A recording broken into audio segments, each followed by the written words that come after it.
This is 5 in 10 from Skywatch TV, 5 things you need to know in about 10 minutes for Monday, April 15th, 2024. I'm Derek Gilbert. Happy tax day if you're in the United States.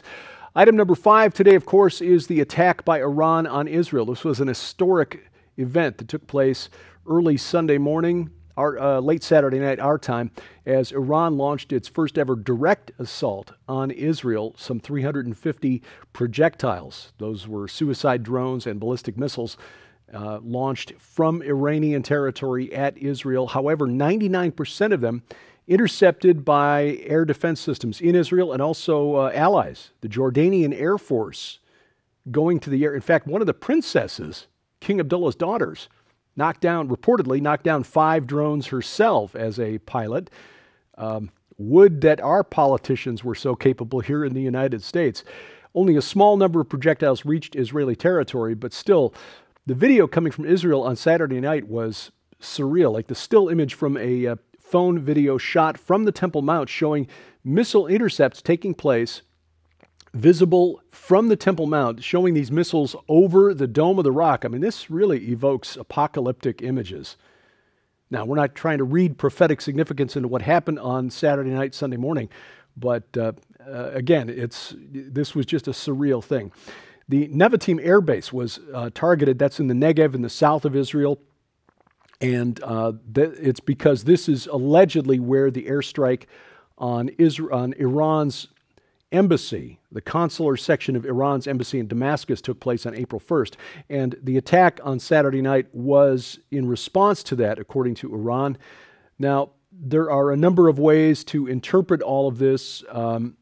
Was this a full-out attack by Iran intended to damage Israel, or was this a calculated attack intended to show strength to the hardline supporters of the Ayatollahs in Iran while not causing enough damage to force Israel into a major response that would seriously damage Iranian infrastructure?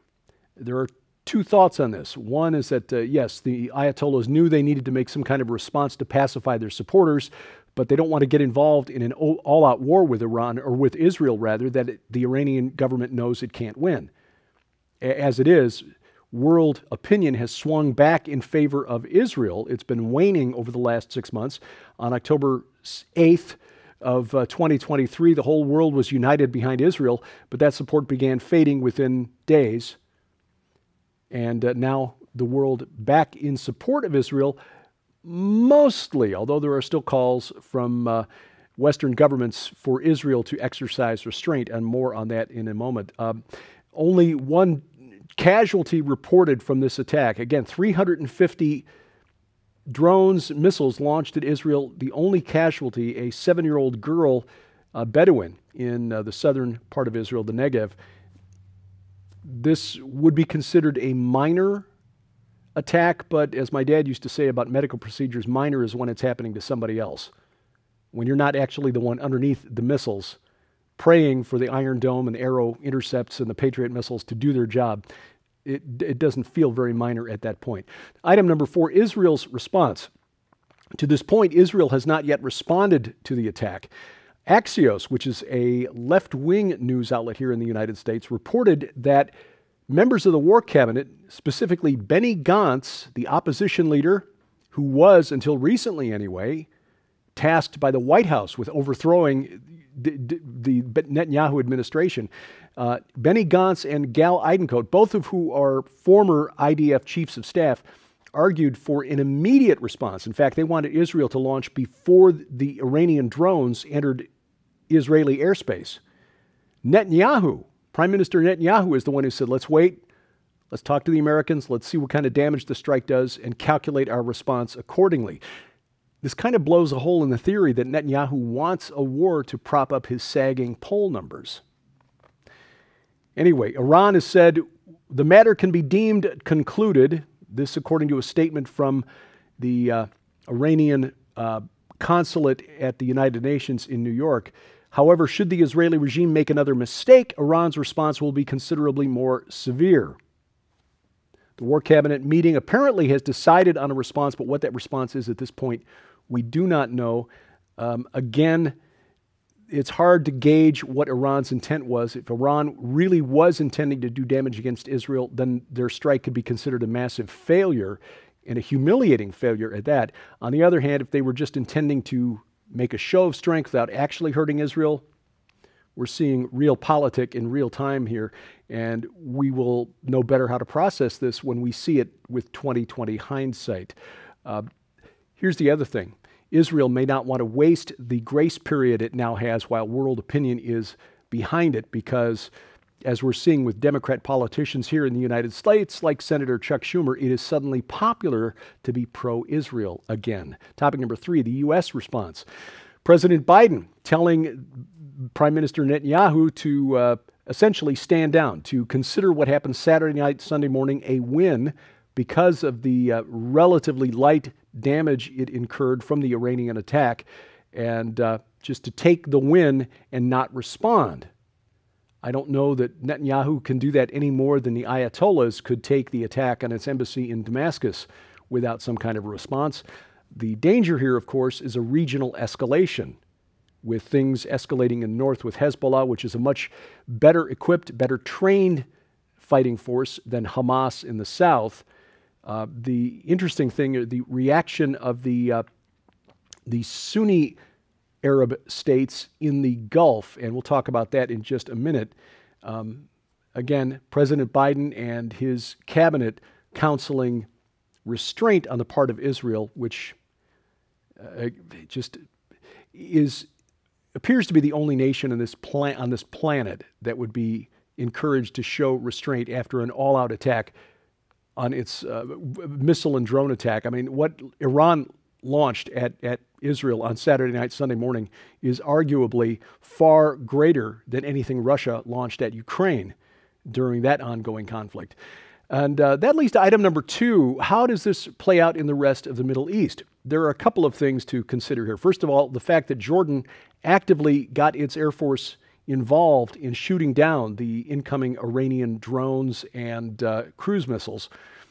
But before the missiles and drones started flying Saturday, Iran seized an Israeli ship, the MSC Ares, a cargo ship in the Strait of Hormuz. Now, that's that strait on the east side of the Arabian Peninsula, the Persian Gulf, where it empties into the Indian Ocean. This is not the Bab el-Mandeb Strait, where Yemen has essentially closed off shipping between the Red Sea and the Gulf of Aden. Iranian special forces boarded this ship about 50 miles off the coast of the UAE, United Arab Emirates. A video filmed from inside the MSC Ares showed an Iranian helicopter dropping special forces onto the ship. There are 17 Indian nationals on board this ship. So the country of India is now involved in trying to get the ship released. Iran's state news agency, IRNA, said the naval branch of the Islamic Revolutionary Guard Corps, or IRGC, had seized the ship as it was linked to Israel. Now, what's interesting about this incident is that an Israeli-linked ship was sailing in the Persian Gulf. Again, that's on the east side of the Arabian Peninsula, rather than sailing from the port of Eilat through the Red Sea and trying to run past Yemen. This suggests that Arab nations in the Gulf, the Sunni Arab states of Jordan, Saudi Arabia, and the United Arab Emirates, and possibly Bahrain as well, are helping Israel bypass the Houthi blockade of the Red Sea. In other words, they're running containers on truck from the Israeli border with Jordan, through Saudi Arabia to the UAE, and then sailing from ports in the UAE. So this could be Iran trying to blockade Israeli cargo on the east side of the Arabian Peninsula in the Persian Gulf, just as the Houthis have done in the Red Sea. Coming up, a different topic. We look at the worst bank robbery ever. That's ahead on 5 and 10. We want to make sure that you know how you can get your copy of this incredible new book in the Summoning the Demon Super Collection. This amazing collection includes Dr. Thomas Horn's final book, Summoning the Demon, Artificial Intelligence and the Image of the Beast, that reveals how tech singularity will bring an all-powerful artificial mind to life. The trigger event that will make 666, the mark of the beast, mandatory overnight. What the future of a marked society will look like. the new face of transhuman supernatural warfare and how Christians must prepare for what is coming. But this incredible collection also includes, for a limited time, the brand new Dr. Thomas Horn Definitive Skywatch TV collection. This unimaginable and historical TV anthology is valued at $99.95 all by itself. It contains a total of 96 episodes, over 45 hours of content on 8 DVDs, and is not available anywhere else or online, and includes classic series like Zenith 2016, The Milieu, Belly of the Beast, Saboteurs, The Wormwood Prophecy, The Messenger, Zeitgeist 2025, Legion, and more. But we're still not finished. You'll also receive Trajectory, tracking the approaching tribulation storm. This unprecedented masterpiece by legendary authors Dr. Thomas Horn, Terry James, Tim Moore, and others provides in-depth analysis of emerging topics like pandemic tidal waves, catastrophic weather changes, Mideast malevolence, and so much more. This unprecedented collection, sold separately, holds a retail value of over $140. Yours now for your donation of only $39.99 plus shipping and handling. So don't delay. You can scan the QR code on your screen right now using the camera app on your phone for instant access to this special collection. You can also visit us at skywatchtvstore.com or call 1-844-750-4985 and ask for the Summoning the Demon Super Collection now. Item number 1 today, if you're going to rob a bank, make sure you speak the same language as the tellers. An illegal immigrant from Venezuela tried to rob a bank in Sandusky, Ohio, but he was unsuccessful because he could not communicate his intentions to the tellers. He even tried using a translation app.